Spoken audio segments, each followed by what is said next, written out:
Did you press the start button? I guess he's ready. There we go. All right. These should be a little more calm. I want you to work to be able to set those. There's supposed to be two tonight, but there should be some fun plays on there. His hands are cold. If you guys want me to stop and talk about a play, let me know. Otherwise, we'll, at least earlier it was working, we'll let Tyler do his thing. Yeah, before I put it on the top shelf there. Yeah. Hopefully this one gets Bob running everywhere. Play number 1 is a forward or backwards pass. And you're going to see the line judge do something that's extremely important on these sort of plays, and that's come in and sell the call one way or the other. And in this case, it was ruled incomplete. The pass is thrown from about the 25 towards about the 27. Looks like a good call by the line judge. Play number 2 is another close swing pass. And it's important to remember with these plays, we're rolling on whether or not the initial direction of the pass is forward. So it doesn't really matter where the ball ends up, only that the initial direction of the pass is forward. And in this case, it does look to be about a yard forward. This was called incomplete on the field, and it was a good call.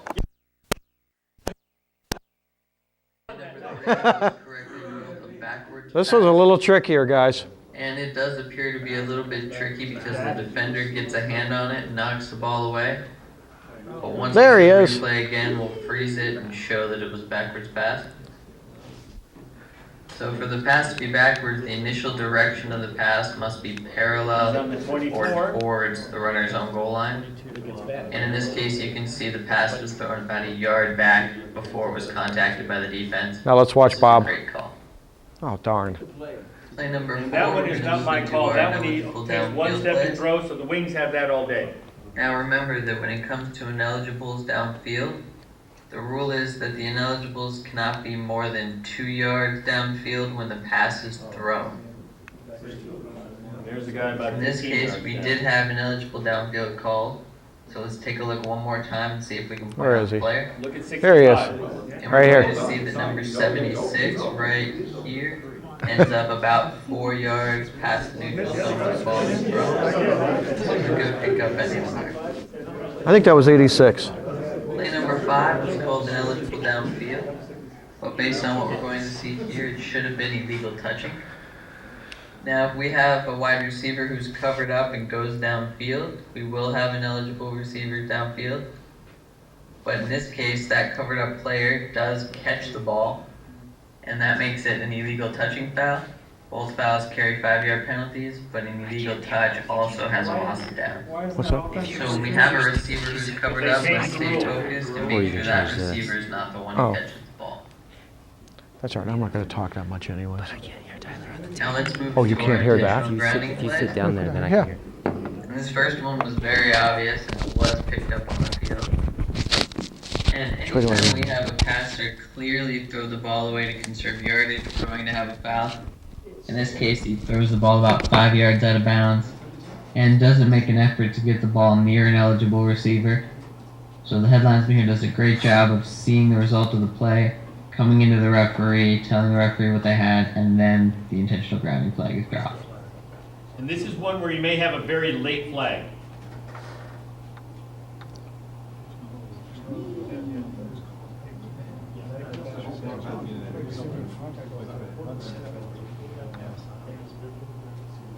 Okay, guys?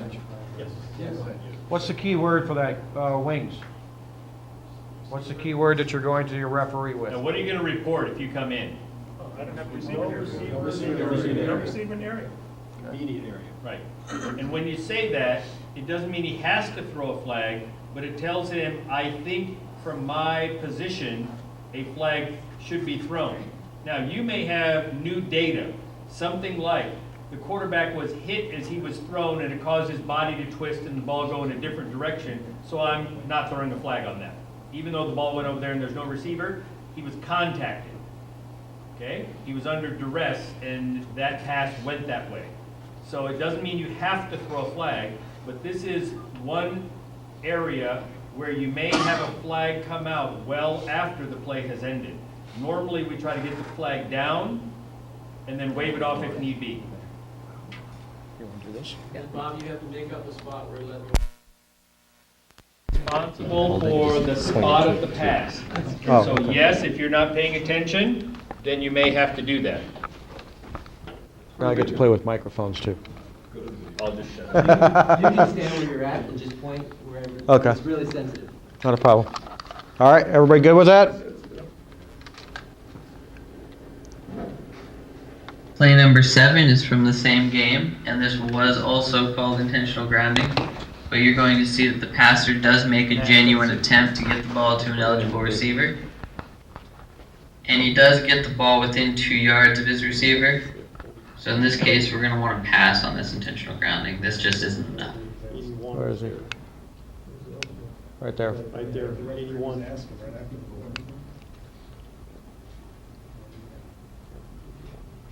Play number 8 was called intentional grounding, and that grounding did occur in the end zone, resulting in a safety.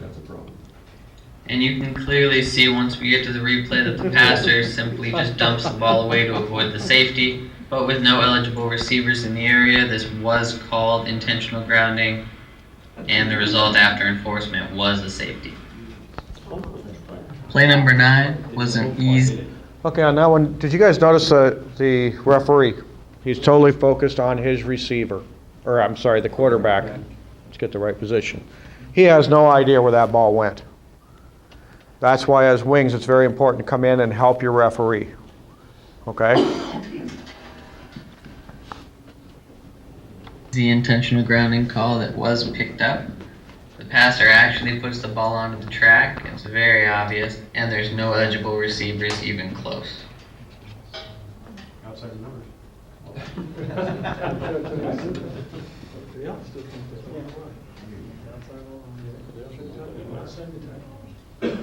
Well, there's somebody right there. There's like 40 guys on the sideline.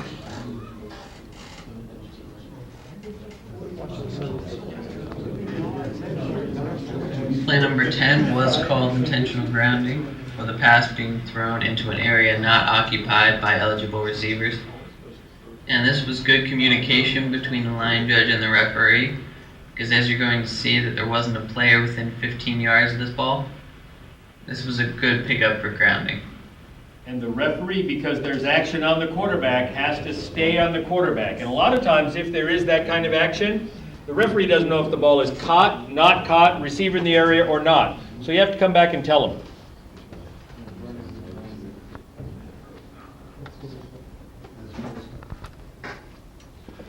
Play number 11 was passed on for intentional grounding. And at first it looks like the passer is just throwing the ball away to avoid the sack. Let's take a look from the end zone view. And from this view we can see that number 32 is an eligible receiver. And that's the play that the passer tries to get the ball to and just isn't able to because of the contact from the defense. This was a good pass. Now we're going to get into our incomplete or fumble plays. And these plays are easily the most difficult calls to make on the field. And as you can see from this first shot, that in full speed, this is very difficult. And this was ruled a fumble, and we're going to take a look at it here again in slow motion. And the rule is that it's an incomplete pass if the arm of the passer has started moving forward.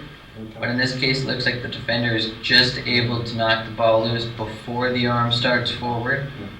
But again, this is a very close call, and that's why it's important for our referees to be in proper position on the hand side of the passer in order to better rule on these plays.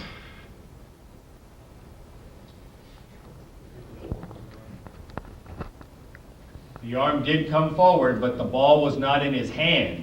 Or was it just blocked? Watch. Just like right there. The ball's out. Play number 13 is a case in which the ball actually slips out of the hand of the passer and hits the ground in front of him. This is an incomplete pass, and we want to do like the crew did here on the field and come in and rule this incomplete. Now, some of you may be saying, well, isn't this intentional grounding? And if the ball slips out of his hand and it's obvious that it does, we're not going to call this intentional grounding. Play number 14 was an interesting one and was correctly ruled incomplete on the field. Now, by rule, if the passer is contacted and the ball is released, it's a forward pass if his arm was moving forward during the contact. So in this case, even though after the contact the player is turned around and throws the ball backwards to the ground, because he was contacted with his arm moving forward, this will be ruled incomplete. That's the end of our passing game video. Thank you for watching. And like always, any questions, comments, or feedback is always appreciated. Thank you. Lights, please. Want to thank everybody for coming. Hope you enjoyed the classes. Have a good season. Remember that if you have questions during the season about rules specifically, you can go to the AZFOA site and there's the Ask Don and Bob. Okay, you'll find out who